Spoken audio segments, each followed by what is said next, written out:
Hello, welcome back to greentv.com. Boy, do we have a great guest for you today. It's time to say the F words at COP. Look, this is crazily the first time in history, after 30 years of climate negotiations, that we had a robust conversation about phasing out fossil fuels. What I witnessed at those final hours at COP was a distortion of the system and an abuse of power. This new text comes out, no one had seen before, and he takes it into the plenary and gavels it through. Do you know, the island nations, the AOSIS countries, weren't even in the room. We analyze supply chains and data in order to figure out whether or not major corporations and governments are keeping up with their policies and what the bar should be set for different sectors. And now BNP Paribas has actually committed to making the Amazon a no-go area for extractive oil development. And when BNP Paribas did that, our estimation is that they moved $6 to $7 billion of oil finance out of the Amazon because of our research. Hello, welcome back to greentv.com. Boy, do we have a great guest for you today. I say that all the time, but I get to meet one of my sheroes today. And you probably have heard of her if you follow climate politics, climate policies, activism, especially in Canada. I say after David Suzuki, who was, I think, my all-time favorite guest, and I've interviewed over 1,000. Tzeporah Berman is someone I've been watching for a long, long time when she was younger, and I was younger too. I'm so glad you're still on the front lines, and you really, truly, legitimately are. Tzeporah, for those of you who don't know, is the head of Stand.earth. And she also is the founder, I believe, maybe co-founder of the Fossil Fuel Treaty for Non-Proliferation. You say it. We just say fossil fuel treaty when we're tired, but it's the Fossil Fuel Non-Proliferation Treaty. I say fossil fools too often, so I usually mess that one up just because I'm using my little cute name of something that's not so cute. Welcome back. I know you're just back from Dubai, hot off the press. I'm not jet lagged, so I should be able to get my tongue and brain working together. But tell us, I've read about some of your comments and read others, and sounds like it was genuinely a mixed bag. One quote I thought said it well. It said, "We got more than we feared, less than what we needed." What's your impression? Being back home and maybe having a few minutes to reflect. It was an incredible roller coaster. I said online minutes after the last text came out that it felt to me as though it was both historic and insufficient. And I think that, upon reflection, that really did capture it. Mm-hmm. Look, this is crazily the first time in history, after 30 years of climate negotiations, that we had a robust conversation about phasing out fossil fuels. And it's kind of crazy, right? The climate crisis is a fossil fuel crisis. And the majority of emissions trapped in our atmosphere and causing the floods and the fires and the heat waves, they come from three things: oil, gas, and coal. And for 30 years, we have not had a conversation about fossil fuels. And I think that's because of the power of the fossil fuel industry. And what I learned is that fossil fuels wasn't even mentioned in any of the, results from COPs in the past until this time. Is that possible?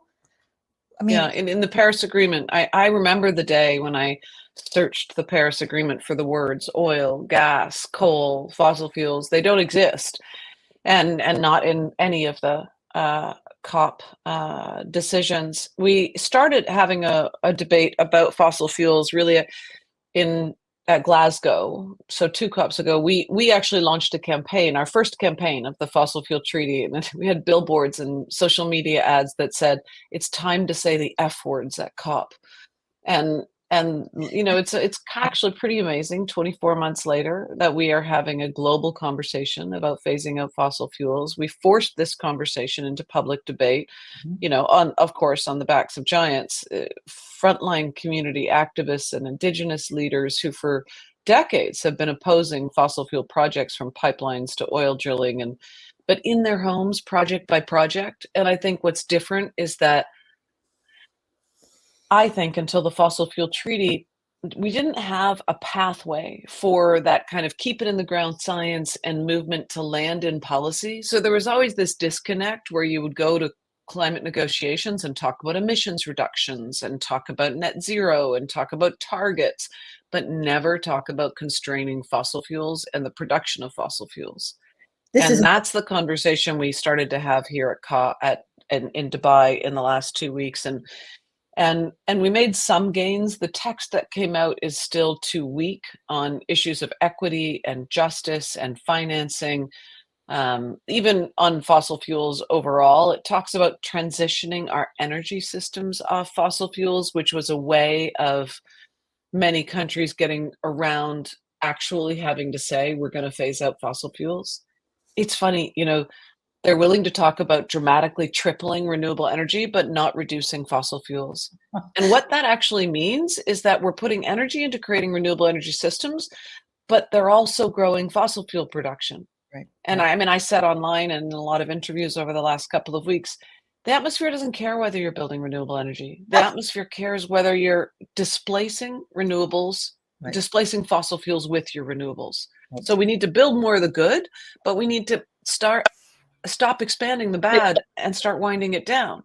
Mhm. And right now, the production gap report, which was put out 2 weeks ago by the United Nations Environment Program, says that we are on track to produce 110% more oil, gas, and coal between now and 2030 than we can ever burn if we want to stay below 1.5. So we're literally putting almost $1 trillion into new fossil fuel development when all of the science says that we need to stop expanding it and wind it down. And so that's really become the core of the debate for climate policy and international agreements. And I think that is historic. We're finally having the right conversation. We don't have the right rules in place yet, but we're having the right conversation. I understand. Someone said this is the beginning of the end of the fossil fuel era. And you said, I believe, if I'm quoting you right, this COP opened the door to ending this era, but we're not walking through it, we're marching through it. That's right. And behind the South Pacific Island nations, one of the things we started doing when we first started developing the Fossil Fuel Treaty was first going to reach out and talk to governments in the Pacific Islands about it. And the reason we did that is for two reasons, really. These are the most vulnerable nations on Earth, literally, because they're low-lying countries, because they are on the cyclone path, and cyclones have dramatically escalated over the last several years. They're the most vulnerable countries to climate change. And their mantra is 1.5 to stay alive, because literally the modeling shows if we go far above 1.5, those island nations are underwater. And they're already starting to look at relocation plans. But also because maybe because of that vulnerability, the South Pacific nations have been at the forefront of climate leadership internationally for several years. Like, we wouldn't have the 1.5 scientific goal agreed to at Paris. We wouldn't have the International Court of Justice decision to address climate change. Even the Fund for Loss and Damage. It really has been South Pacific Island nations at the forefront. Mm-hmm. So we now have 6 island nations who have endorsed the call of the Fossil Fuel Treaty, and at COP, we had 4 other countries join them. So at Climate Week, we had Timor-Leste and Antigua and Barbuda join the South Pacific nations. At COP, we had 4 other countries join. So we now have 12 nation states who are calling for a fossil fuel treaty and starting to create the negotiating framework for a treaty. And that includes Colombia, which is a massive fossil fuel producing nation. And so that's a real tipping point for this work in calling for a companion agreement to the Paris Agreement. It won't replace Paris. Mm-hmm. It will help us meet the goals of the Paris Agreement by creating a plan of how you wind down fossil fuels and how countries have to collaborate to create new rules in order to help constrain fossil fuel production. And was it the leader of Colombia? I believe his name was Petro, ironically, not Petrol, but Petro. Was Petro, he really President Petro? Yeah, the driving force behind this, because that's a big coup. Congratulations. Thank you. Yeah, he gave the keynote speech at the Fossil Fuel Treaty event at COP28, a high-level panel with representatives, prime ministers and presidents and ministers from 8 countries. I gave a speech there. It was the most nerve-wracking speech of my life, Really? and then was You followed by nervous? President Petro. You nervous? Really? Well, we knew that there were at least 40 ministers from 40 countries in the audience, every major outlet, and President Petro just sitting right there, one of my heroes, and many other countries like ministers from Vanuatu. And so it was a little nerve-wracking. President Petro's speech was unbelievable. I urge people to go and take a look. It's on our YouTube channel, Fossil Fuel Treaty YouTube channel, President Petro's speech. He didn't look at a single note. Mm. And he developed this frame as he was speaking that was so inspiring. He said, look, we're a coal producing nation, oil producing nation. We're the 5th largest coal producer in the world. The GDP of Colombia is 65% dependent on fossil fuel exports. And he said, and that's why we're calling for a fossil fuel treaty, because every day we know we make the problem worse, but we can't stop alone. And he said, and we have a choice right now as a human civilization. We can choose life or death. And we can choose to design our policies and our agreements on creating an economy that supports life and living systems or not.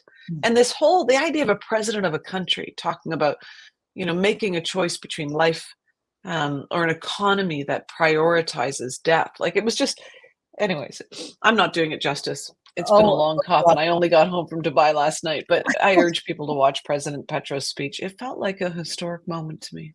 Now we just need more Petros, a bunch of them. That's right. So the feeling was that, once again, it was in the 11th hour. I remember one of the COPs when Obama was president, he came in the last minute, and John Kerry, back of the room negotiation. Copenhagen. Yeah, exactly. And Copenhagen. And I went to bed, what is today, Wednesday, Monday night, depressed about COP, and woke up 6 hours later, and there was some good news. I jumped out of bed. I turned on CNN and the Today Show and MSNBC, running back and forth, between my bedroom and living room, trying to see what they were going to say about it. And guess what? There wasn't coverage on the networks until about 11 a.m. I'm in Central Time. So this is part of the problem. We won't necessarily talk about that. But then the more I read, especially all the places where I do get my information on climate, it was, well, not so fast. This really is not a victory. It's like someone said, it's better than what we feared, but not nearly enough. What was going on with, Tzeporah at the last minute? I mean, did he really cave to all the criticism he was getting? Did he plan this all along, do you think? And that's why he kind of said, wink, wink, don't worry, I'm going to be there for you. And then in the last moments, he was. Any background on that?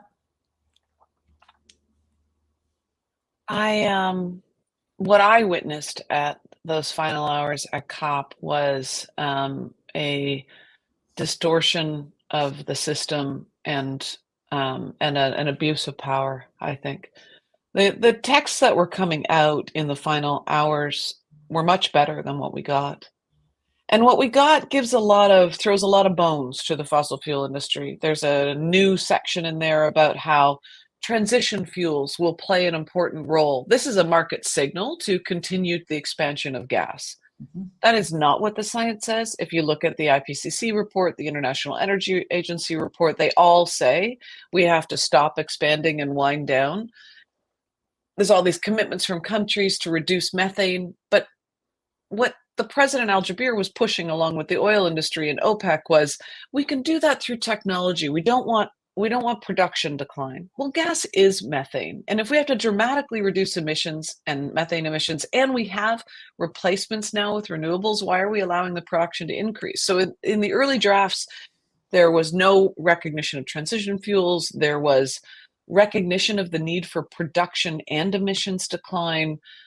That's all been taken out of the draft that was then agreed to, and there was other language in there on net zero now, which again is a term that they can use modeling of overestimations of carbon capture and storage and protection through nature and then say, and offsets, and then say they're meeting targets, even though they're allowing production to increase.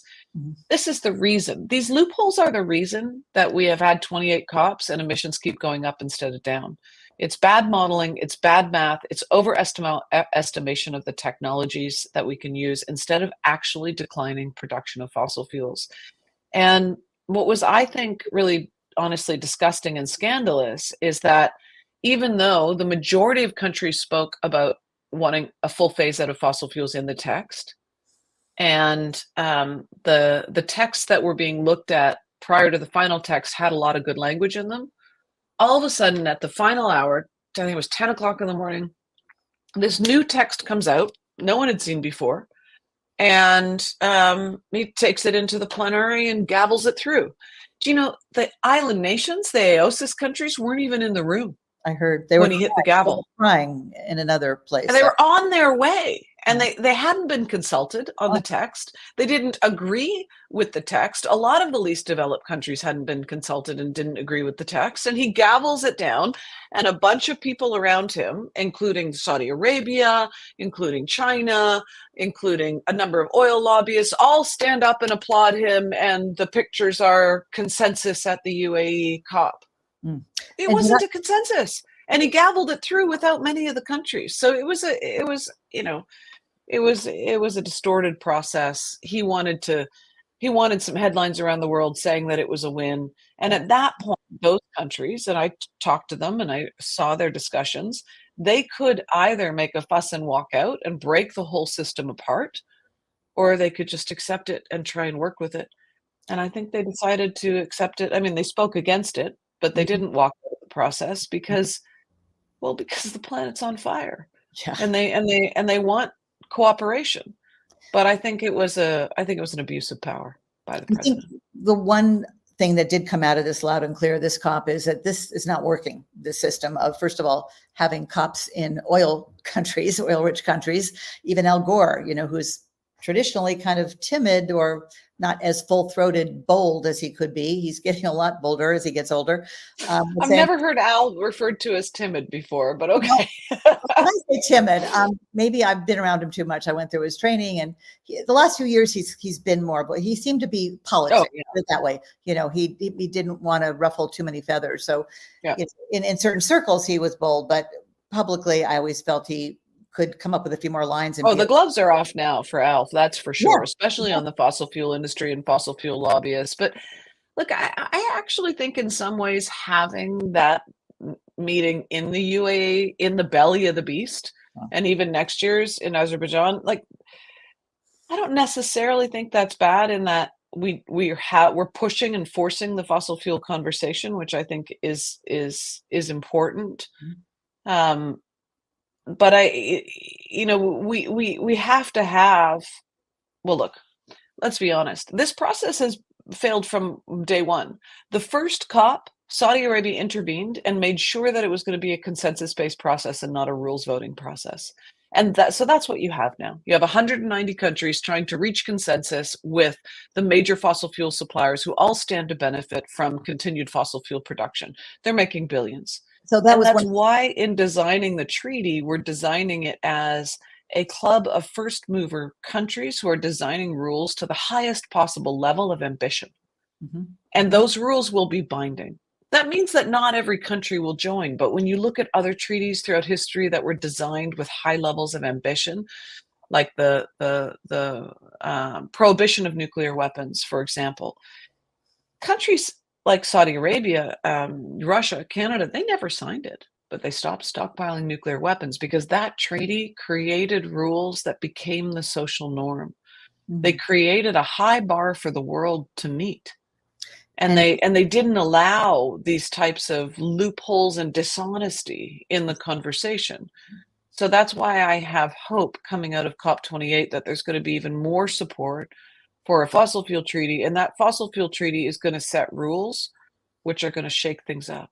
Did you, in fact, found the treaty, and when, and what triggered it? Besides a lot of frustration from all the things you've been talking about. I started the treaty initiative 3 years ago now. Well, 4 years if you count a year of research and development, but we went live 3 years ago.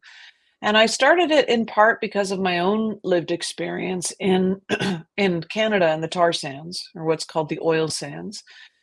Because for years I thought Canada wasn't developing climate policy or positions internationally to really reduce emissions because we had governments that didn't believe in climate change. Then the Trudeau government got elected, and this is a government that believes in climate change, is acting on climate change, came to Paris with his hand on his heart and said, Canada's back. And then put in place a lot of really good policies, a national carbon tax, a zero emission vehicle rules, to reduce emissions. But continued to approve new fracking, oil sands, and Canada's emissions just continued to go up. And it was that moment for me when I realized that governments don't believe right now that their responsibility is to constrain fossil fuel production, only supply and demand. And I started reaching out to other academics and activists from around the world, Norway, Malaysia, Ecuador, the UK, Australia, and I realized everyone was in the same position, that for 30 years we've been designing policy and international negotiations to make renewables cheaper, to reduce the demand and emissions of fossil fuels. But almost behind our backs, the fossil fuel industry has just been increasing production, new projects of oil, gas, and coal. And what we build today will be what we use tomorrow. And it's a huge missing piece. So then I started researching, how do you constrain the supply? Like, what kind of agreements do you need? And we need agreements between countries on who gets to produce and how much over time. And those agreements need to be based on equity. And we need new financial agreements, debt relief, so that, Ecuador's drilling for oil right now in the heart of the Amazon just to feed their debt. And so if those countries are actually going to, like Colombia, Ecuador, are going to stop overproducing, they're going to need debt relief. They're going to need new trade agreements, tax agreements, support from wealthy countries to keep carbon in the ground. But if we're all going to survive, we have to keep carbon in the ground. We can't allow these economic pressures to continue to overproduce. And that's why we started the Fossil Fuel Treaty. So what did you think of the loss and damage announcement, which came really right at the start of COP? I mean, it's fantastic. We needed a loss and damage. It's far overdue to actually have an agreement on the framework and the fund. But then so far, the commitments by wealthy countries of how much money they're putting in there are laughable. I mean, really, the US offered 30 million. The US spends more than that every day on pet food, for crying out loud. This is the future of the planet we're talking about. And wealthy countries are responsible for ensuring support for loss and damage, because these developed countries didn't create this problem. The emissions trapped in our atmosphere today come from wealthy countries, and wealthy countries have benefited from the production of fossil fuels far more than developed countries. So is that starting to sink in? Do you think that this COP really was a game changer in terms of realizing we can't just keep making excuses and putting it off and kicking the carbon can down the road, and specifically in terms of loss and damage recompense?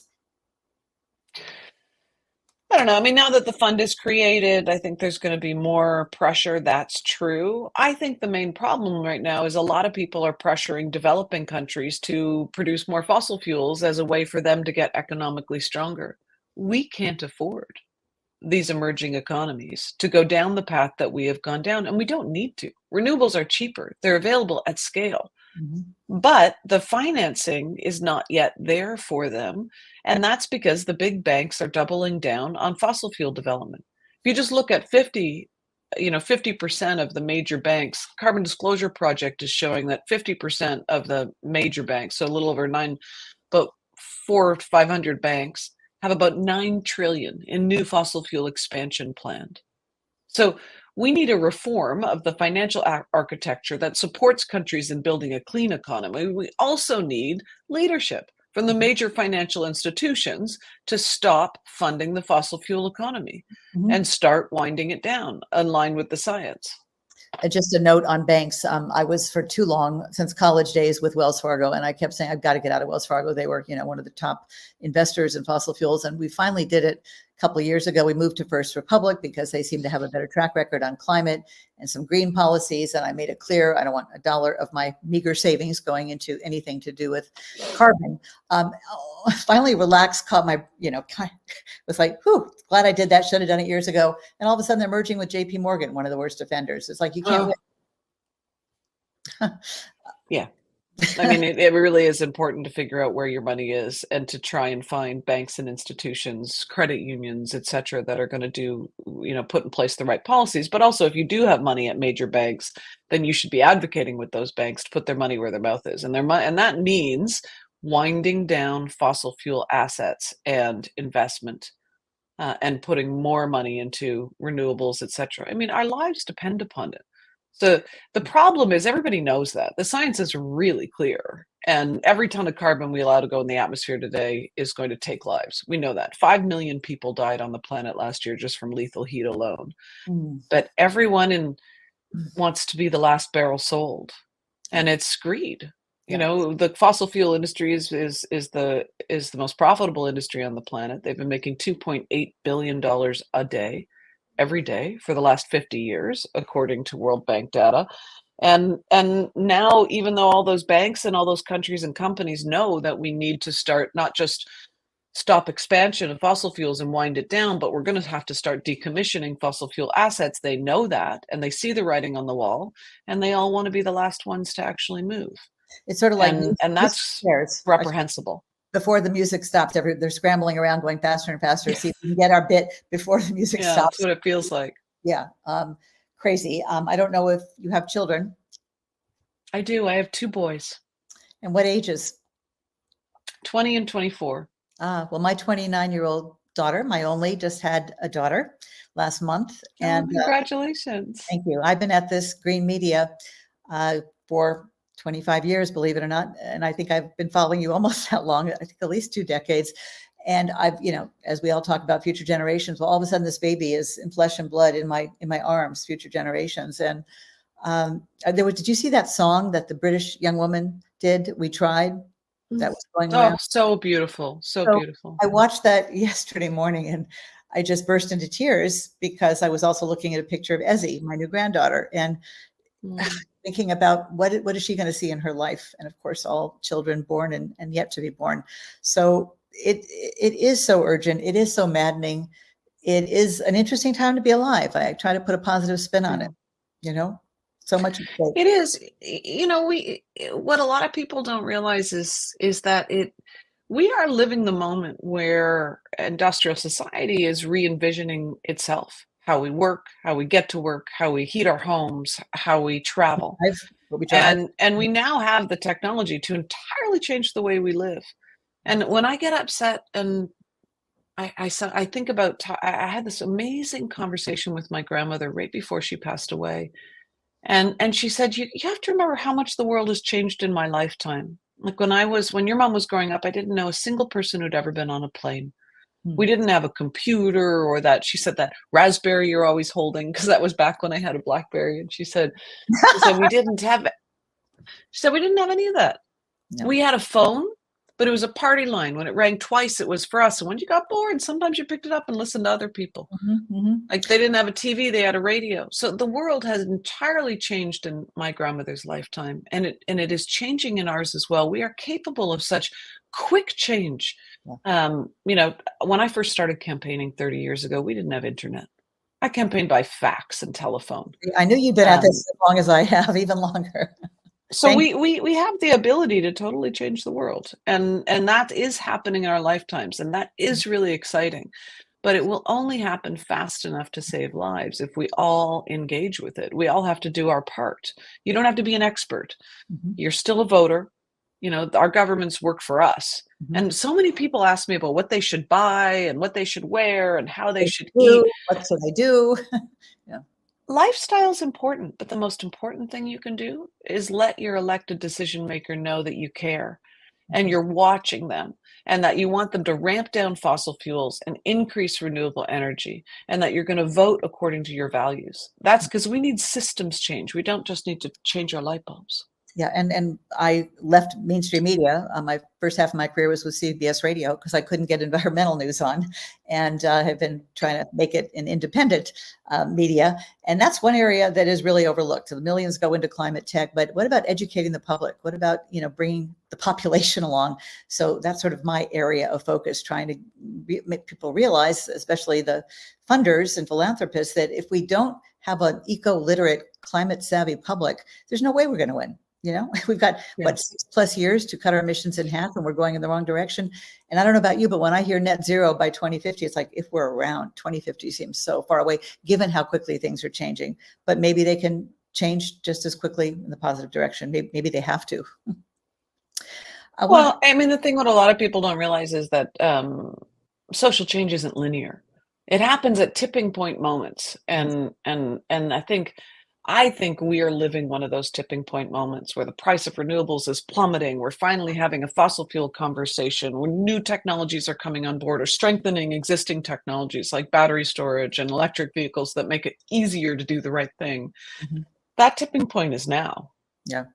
It is, and we really need to see it in mainstream media too. Again, my frustration hour after hour, it was all about Hunter Biden and a little bit about, Israel, Hamas, and then a bunch of kind of what I would call fluffy stories. Like, this is the future of humanity on the planet. Why does it take till 11 a.m. Central Time to see the first story, as much as I could monitor it? But I have friends out there who monitored other networks, and it really took that long, hours after the agreement came out. Not to harp on that too much, because that is my obsession. But before we move on from young people, I loved what I read. I think it was on your Facebook page about the youth. You said, don't just admire the young people for their activism and applaud their efforts. Don't let our children carry the burden alone, the mess we created. I may be paraphrasing, but that is my other obsession. When people say, Betsy, just let the young people take over. They get it. They're going to do it. They're angry. They're loaded for bear. I say, wait a minute. What are the young people like Greta and gang saying? They're screaming at us, the adults in the room, supposedly, do something, do everything you can so we can stay in school and we can have a hope of a future. And so many of my fellow baby boomers have said, like, pat me on the back, like, why am I wasting my time when they're going to solve it? Like, no, excuse me. They can go play tennis, guilt-free. And it's really quite common, quite shocking to me how that's. Oh, it is to me too. And that's why I talk about it all the time. I mean, I hear all the time from my friends, it's so great that all those youth were marching. Well, where were you? Those youth should be dating. They should be playing instruments. They should be playing sports. Exactly. We should be marching. They think, and I love that. I love Bill McKibben's new group, Third Act, for that. It's seniors engaging in climate activism. I love that. I guess now that I'm a grandmother, I'm probably a senior, even though I don't feel like it still, even though it's a long, slow slog. So we just have a couple minutes left. Well, what would you like to share that perhaps we haven't touched on yet about this COP, or just the bigger picture where we are? You said tipping point. I completely agree. Yeah. Better be, or we're going to tip over. The whole planet's going to just fall over on its axis. Sometimes feels that way. Well, I guess I would like to share that, a lot of people say to me, this fossil fuel treaty, it's such a big idea. It's so exciting. How can I support you? And I guess what I want to say about that is make it your own. No one owns the idea of a global fossil fuel treaty in the same way no one owned the idea of a Paris Agreement. We have a small international secretariat that is trying to provide materials to people all over the world, draft motions to get your city council to endorse, a science letter or a faith letter for sign-on, a lobby packet, and government briefing reports so you can meet with your federal government and get them to join the growing bloc of countries. There's so many ways that people could engage in the campaign, and it's happening. I met people at COP who are from Mexico who have designed their own fossil fuel treaty Mexico campaign and even website. I've met people from South Korea, from Turkey, from all over the world now. I think the campaign's active in 40 countries. So fossilfueltreaty.org, join us. Don't wait for someone else to do the organizing that you think needs to happen. And whether it's with Fossil Fuel Treaty or we run campaigns at Stand.earth on shipping, on fashion, on LNG, or another organization that speaks to you. This is the time to act. And you don't have to be doing it full time like me. You can be doing it, dedicate a couple hours a week and on the weekend to actually doing this work. But take the time, not just to click here and sign a petition, but to think about how you can use your contacts and your energy to organize.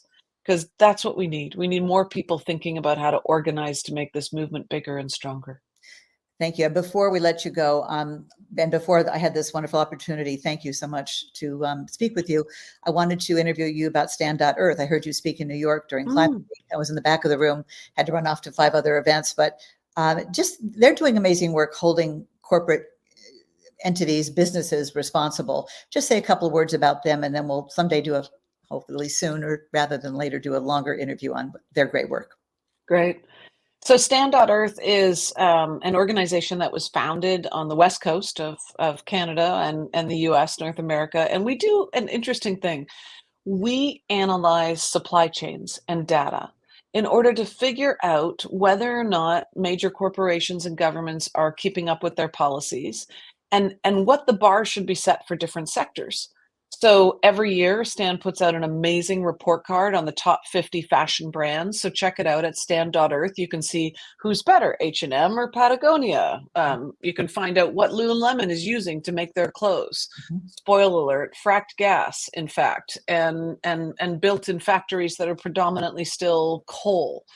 These companies have enormous power to actually change not only what they're using to produce their products, but what kind of energy. And they're so big, some of these companies, that if they demand renewable energy, they can make the difference of whether or not a new coal plant is built in Vietnam. So Stan does supply chain research. We also run big campaigns to protect old growth forests, or what's left of it, in Canada and the United States, and to stop the expansion of new fossil fuel pipelines and new oil drilling and fracking. And there's lots of ways for people to get involved in Stan's campaigns. One of the earlier campaigns I remember you being associated with, I think you led it, was the Victoria's Secret, not so dirty, their dirty secret. Mention that, because that was at the time, Victoria's Secret was producing 1 million catalogs a day, predominantly made from Canada's old growth forests. And our campaign against Victoria's Got a Dirty Secret campaign actually changed the way that catalog paper was made in North America. So you can have a big influence if you come together. I'm from Marin County, and Restoration Hardware, I don't know if that's national or not, but they put out a catalog that must have been 1,000 pages, and mostly black and white, because for some reason they're into like beige and gray white furniture. But I would cringe, and this is in, supposedly progressive, Northern California, the Bay Area. They got enough flack finally that they either put out smaller ones or put them out less often, or maybe put it on recycled paper. What to do? But that kind of consciousness, and junk mail is still a big problem, getting stuff you don't even, and thinking about the trees that we need to suck up the carbon, being chopped down for toilet paper or junk mail. A lot of work to do still. Yeah, it's just crazy. It I is. know. We need I this know, but conservation consciousness to pervade the mainstream, right? That's right. Yeah. Well, that's what Green TV is for. A little plug there to fill that green gap in mainstream media's coverage. Which they've got. Like, it's almost like when you talked about at COP, they didn't say fossil fuels all these years, which is shocking. It's almost like it took until a couple of years ago for the network newscasters to say climate change, and they got over their aversion, their fear of saying those words. They still won't say climate emergency. Certainly not that I've heard, but like they think they're covering it now, and it's the tip of the melting iceberg. Go look at our website. We cover every angle up and down and back and forth, and we're not CNN. We're a small team of volunteers. On that note, I want to leave you with one example, because sometimes people can get overwhelmed and depressed about this work. You think? But one of the campaigns we run at Stand is on the Amazon. And when we first started working on the Amazon, we found out that there were companies, banks, who had made all these statements saying, we're going to protect Indigenous rights, we're going to protect climate, we would never work in the Amazon. And so our data researchers at Stand Research Group started looking at, well, who's funding the oil trade in the Amazon? We found 6 European banks who have all made policies saying they aren't, who actually were. And many of them, when we showed them that information and put out a report, didn't realize they were. All 6 changed their policies. And now BNP Paribas has actually committed to making the Amazon a no-go area for extractive oil development. And when BNP Paribas did that, our estimation is that they moved $6 to $7 billion of oil finance out of the Amazon because of our research. So that's a huge impact, and we can have that kind of impact if we focus and if we get creative in how we do this work. Tzeporah, thank you so much for being such a major solutionary. This series is Meet the Solutionaries. I want to do a show next called Womanifesting Change, all the green female champions, heroes out there, and I'd love to have you back for that. Great. Thanks so much. Take care. Okay, continue on. Go loud, go often, go big.